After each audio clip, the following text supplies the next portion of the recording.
солимии ҳар як ҷомеа ва ташаккули он аз тарзи ҳаёти солим вобастагии амиқ дорад. Барои ба варзиш машғул шудани сокинони пойтахт имрӯзҳо тамоми шароит аз ҷониби шаҳрдорӣ дар боғҳои фароғатии Душанбе муҳайё гардидааст. Аммо то чӣ андоза шаҳрвандон аз он истифода карда обу тоби бадан машғул мешаванд? ҳамкорам Шодоҷон Султонов маълумоти бештар медиҳад. машғул шудан ба варзиш дар субҳи барвақт ба кас рӯҳу илҳоми тоза ва нерӯи нав зам мекунад ва шахсро барои ба коргоҳ равона гардидан ва аз пай рӯзгор шудан заминаи хуб хоҳад гузошт. Хуб, мо имрӯз аз субҳи барвақт тасмим гирифтем аз кӯчаҳои пойтахт ва боғҳои фарҳангии фароғатӣ дидан кунем ки то чӣ андоза мардум фориғ аз хоби ширин ва мушкилоти рӯзгор ба обу тоби бадан машғул мешаванд. Пас меравем.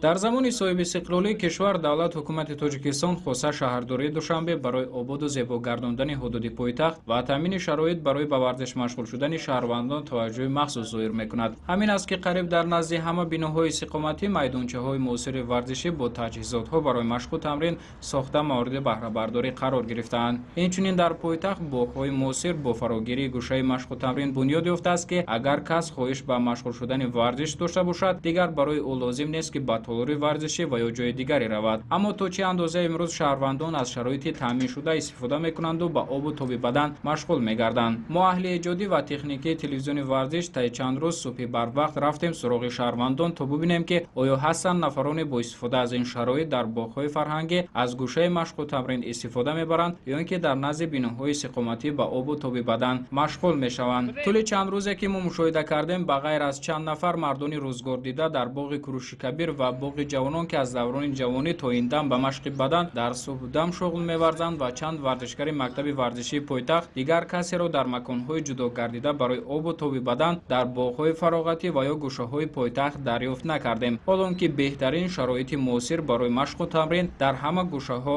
фароҳам оварда шудааст. касалии қанд доштам, ҳамин то 12 баромадагӣ буд.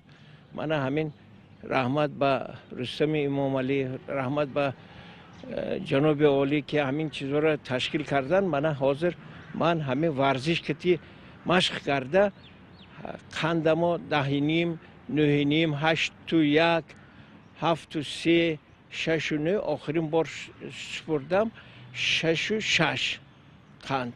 боз ман гидита ҳамин ҳафтаҳо боз рафта супурданӣ ҳастам. боз месанҷам, лекин ҳамин варзиш ман ба як саломатӣ, якум саломатӣ вай кард. хеле кам ҳаракат будам, ҳамин гардамагар ҳамин вай будам. ҳозир ман бо ҳамин варзиш ки ҳар рӯз не, ҳамин як ҳафта ба 4 рӯз 5 рӯз омада машқ мекунам, хеле худамро ҷавон ҳис кардаостам. ҳар сар ниберома мактаб мебарам, мактаби ҳашба соати 7 мебарам. баъди мактаб омадан инҷо омада машқ мекунам. баъди ҳамин нафақа биромаданам соли 2011 ҳамин шаҳр ба бисёр машқ мекунам. ҳар сар нибароя мебарам, омада машқ мекунам, медавам.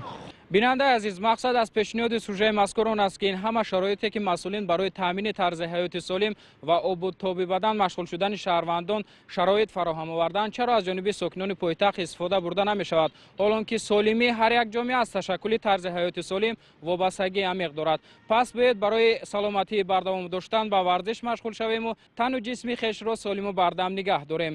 Шодонҷон Султонов, Маҳрам Холов, махсус барои барномаи иттилоотии Хабар.